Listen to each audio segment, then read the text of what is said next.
I'm Suzanne Walters, and this is my final presentation for our TKT 6803 Integrating Technology for a Meaningful Learning class, and the title is The Future's So Bright We Gotta Wear VR Goggles. So where have we been and where are we going in relation to technology in the classroom? I have been conducting presentations as part of my work since 1994.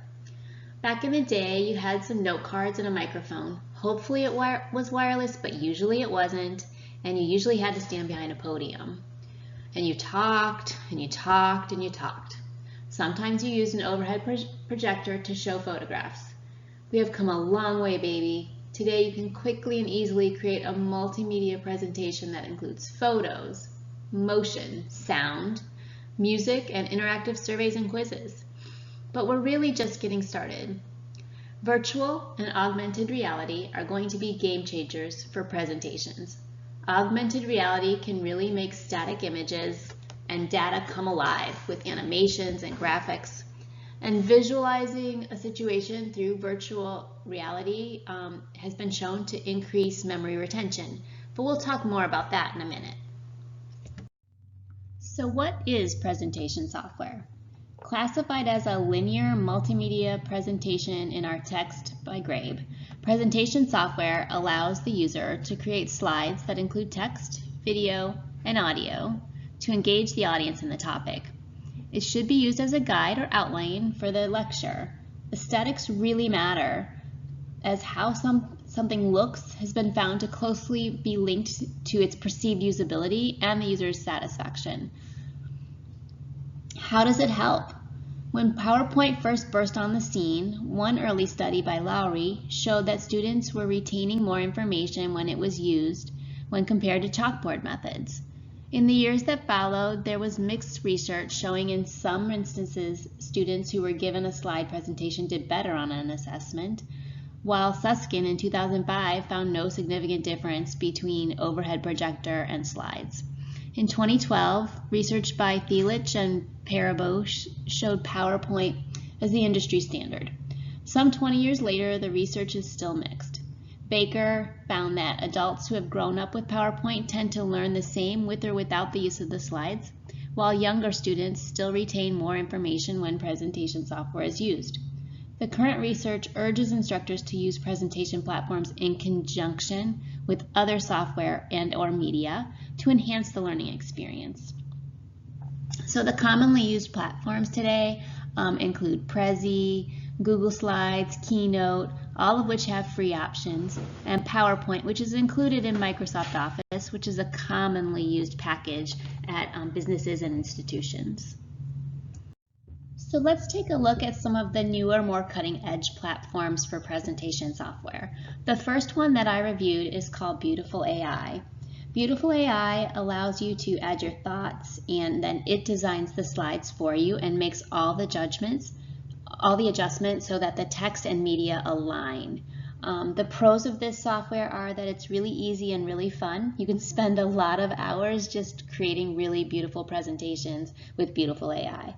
The con is that there's no offline version. So, and the free version has pretty limited access. So you're looking at, to get good access, you're looking at a minimum of $12 a month for the Pro plan. The other newer cutting-edge platform that I looked at was Visme. Visme creates slides and infographics, and it's really easy to learn. There are a lot of graphics that you can choose from, and it's simple to download the software to share your presentations. Cons are that you can't embed YouTube content, and it's only available by a shareable link. And then there's only a free trial. There's no free version, so you just get a limited amount of time to play with the software. If we look at comparing these two, they're both really easy to use, but from my limited time testing them, I would say that Beautiful AI has the added benefit of being able to tweak your slides for you, which is a huge time saver, and it catches those little mistakes like a letter that's on the wrong line or something like that and fixes them. So that's a great thing when you're trying to make a presentation. So the next technology that we're going to talk about is video editing software. What is video editing software? So video editing software allows the user to create and/or edit video clips. This software is often used by presenters to embed video content into their presentations to create that more enriched presentation platform that we discussed earlier. How does it help? Brame cites several meta-analyses that show the use of video enhances learning. This applies in and out of the traditional classroom. So Bello Bravo et al. Found that videos enhance learning over traditional methods for rural farmers in Africa. So you can use this type of technology and approach inside the classroom or out, and it enhances learning.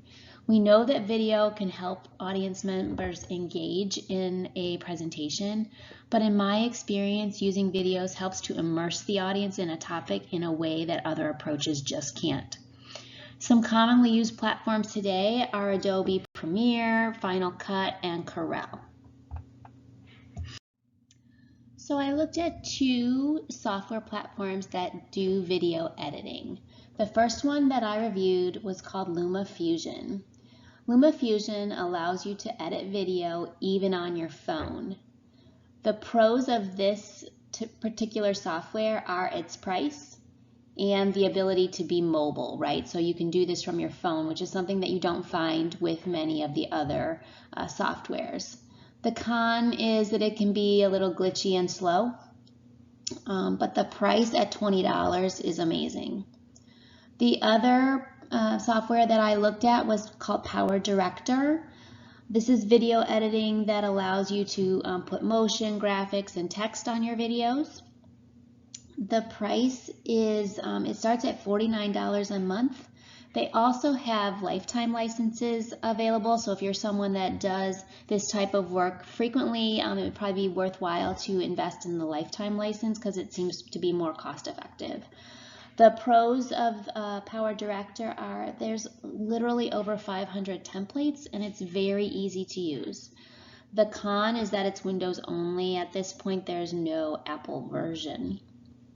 These two packages are different because LumaFusion's portable, and that's just a game changer for people who are, constantly on the move and constantly traveling. To be able to do this from your phone is an extra added benefit. The last type of technology that I looked at for this presentation was polling software.